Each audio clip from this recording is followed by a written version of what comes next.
तो first slide में हर बार यही आपको एक इंट्रोडक्शन दिया हुआ है कि रेस्पिरेटरी डिसीज जो फेफड़ों के जो बीमारियां होती हैं उसमें फाइब्रोसिस हो गया, पल्मोनरी डिजीज हो गया, या फिर निमोनिया हो गया, या सीओपीडी हो गया, या ऑब्स्ट्रक्शन हो गया, इन चीजों की वजह से ही सांस लेने में या ऑक्सीजन का लेने में दिक्कत आती है और ये डेडली काफी फेटल डिजीज आगे बनती है। इसके बाद में इंडिया का लेवल है आपके ग्लोबल रेंज में, वो आप थोड़ा सा देखिएगा।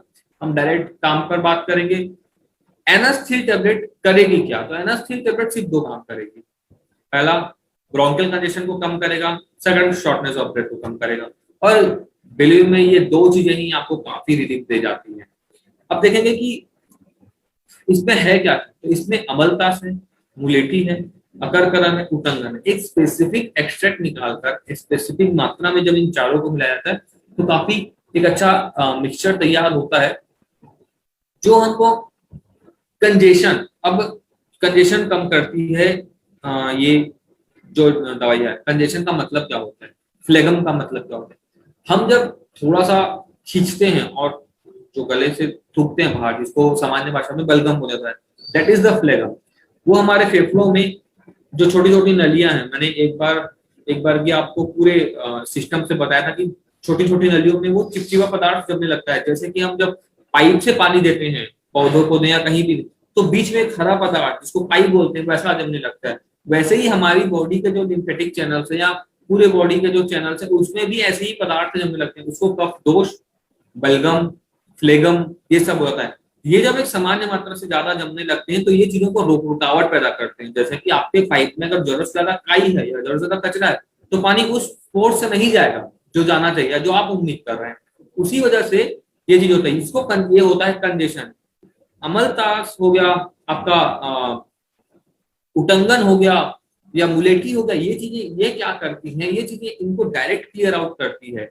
जैसे हम पाइप में कुछ लकड़ी डालकर या कुछ पे कुछ साफ करते हैं फिर पानी का फ्लो करते हैं तो कचरा बाहर आता है, वैसे ही इसे ये करता है। सेकंड थिंग क्या करता है, इसका एक्सपेक्टोरेंट और ब्रोंकोडाइलेटर प्रॉपर्टी है। एक्सपेक्टोरेंट मतलब क्या होता है, चीज को बाहर निकाल के फेंक देना, है ना।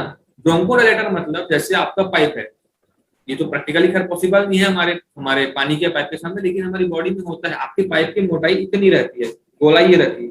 एक्सपेक्टोरेंट का मतलब होता है थोड़ी सी गोलाई को वो बड़ा करेगा, उसी साइज को थोड़ा सा बड़ा करेगा। तो जो चीजें चिपकी हुई है, जो चीजें रुकावट पैदा करी, वो इजिली से एक्सपेल आउट हो जाती है।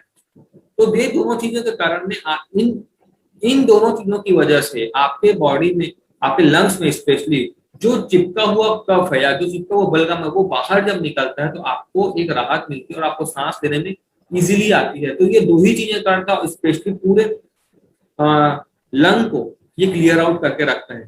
थर्ड थिंग है, बहुत बार अभी अभी अभी के सिनारियों में ये देखा गया है कि बहुत पॉल्यूशन होने की वजह से या लोगों के स्मोकिंग हैबिट्स बढ़ने की वजह से या फिर कुछ ऐसी चीजें रहती है जिससे हमको एलर्जी रहती है, उस चीजों को जैसे ही हम एलर्जन के कांटेक्ट में आते हैं या फिर किसी ऐसी चीज के कांटेक्ट में आते हैं जिसमें हमको एलर्जी है, तो वो तुरंत हमारी बॉडी में एक रिएक्शन होता है, स्नोफिल या स्नोफिल्स बढ़ जाते हैं और एक ये बोलना चाहिए कफ दोष या बलगम बढ़ने लगता है, जो हम इन चीजों को ब्लॉक करता है। तो उस चीज को भी ये वहीं पर एलर्जेंस को वहीं पर या एलर्जिक रिएक्शंस को वहीं पर तुरंत रोकता है। सेकंड थिंग, अगर एलर्जिक रिएक्शन हो भी गया है तो उसके कारण जो जो कफ दोष या जो बलगम तुरंत बढ़ रहा है, जो इन्फ्लामेशन आ रही है, जो सेल्स पानी खींच रहे हैं, उनको भी वहीं पर रोके ताकि आपको शॉर्टनेस ऑफ ब्रेथ मतलब सांस फूलने की तकलीफ ना हो। तो एनास्थील टैबलेट का हम इस्तेमाल कहाँ कहाँ पर करेंगे? Bronchial congestion, shortness of breath, well being of respiratory system. मतलब आपको जब भी ऐसा लगे कि मेरा गले में कुछ फंसा हुआ है या फिर छाती में कुछ भारी है या फिर डॉक्टर बोलते हैं स्टेथोस्कोप में सुनते कि आपके छाती में कफ भरा हुआ है, उसमें आप बिल्कुल अस्त्र में एनास्थील टैबलेट को मिला कर दें, अच्छे रिजल्ट आते हैं।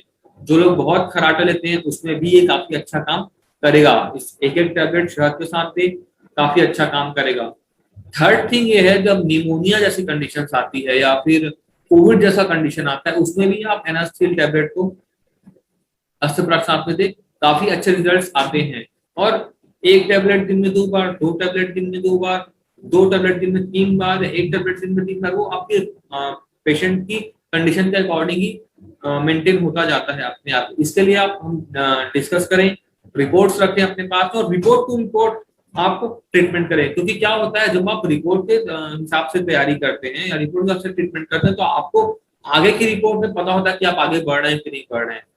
जो बिफोर ट्रीटमेंट और आफ्टर ट्रीटमेंट की रिपोर्ट होती है, उसमें आपको पता रहता है कि आपने जो दवाई दी है उसी से ही इलाज हुआ है, और उसका इलाज इतने कम दिनों में इतना फर्क आता है। क्योंकि हम लोगों ने देखा है ये कोविड में 88, 87 में या 85, 83 तक भी जब पेशेंट की ऑक्सीजन जा रही थी, तब हम लोगों ने एनास्थिल टैबलेट का पाउडर बनाकर 1 चम्मच अस्त्रप्राट के साथ में जीभ के नीचे जब रखाया था, तो विद इन 3 to 4 आवर्स 5 से 6% उनका ऑक्सीजन लेवल बढ़ गया था।